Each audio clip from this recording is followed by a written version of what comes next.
Хүннү хот дэд бүтэц төсөл.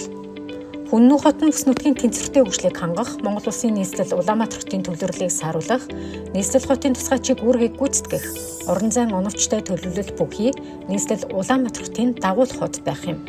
Тус хот нь Улаанбаатар хотоос 53 км-ийн зайд, 100 мод хотоос 10 км, Чингис хаан олон улсын эсэх буудлын орчимд Богдуулын өвөр Хөшгийн хүндэд байрлана. Нийтдээ 150 мянган хүн амтай, шинээр 80 мянган орчим ажлын байртай, 10.5 сая метр квадрат барилгачих талбайтай байхаар төлөвлөгдсөн.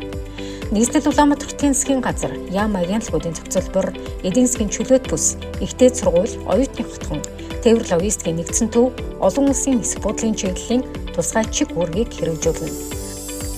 Суурьшил бүрдүүлэх дараах бүсүүдийг үе шаттай хөгжүүлэхээр төлөвлөсөн.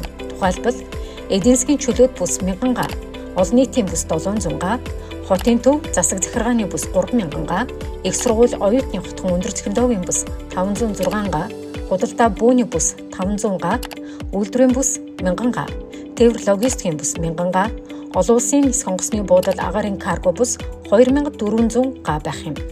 Дэд бүтцийн бүтээн байгуулалтын хүрээнд 2022 оноос хойш нийтдээ 250 орчим тэрбум төгрөгийн хөрөнгө оруулалт хийж, 200 орчим тэрбум төгрөгийг улсын төсвөөс, 50 орчим тэрбум төгрөгийг нийслэлийн төсвөөс санхүүжүүлжээ. Шинэ хот байгуулах суурь ажил болох цахилгаан эрчим хүчний хангамжийг шийдэх хүрээнд 220-110 кВт-ийн хүчин чадалтай сэргэлэн дэд станцын ажлыг хэрэгжүүлж, бүтээн байгуулалтын явц 95% байна. Мөн хүннү дэд станцын бүтээн байгуулалт 84%-ийг хэрэгжиж байгаа бөгөөд энэ онд дуусгахаар төлөвлөсөн. Мөн хүннү хотын 127.4 км авто замын зураг төсөл бүтээн байгуулалтын ажил 30%-тай хэрэгжиж байна.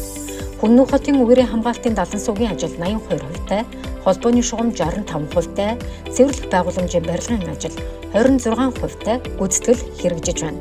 Хүннү хот дэд бүтэц төслийн гүйцэтгэл өнөөдрийн байдлаар 42.5%-тай хэрэгжиж байна.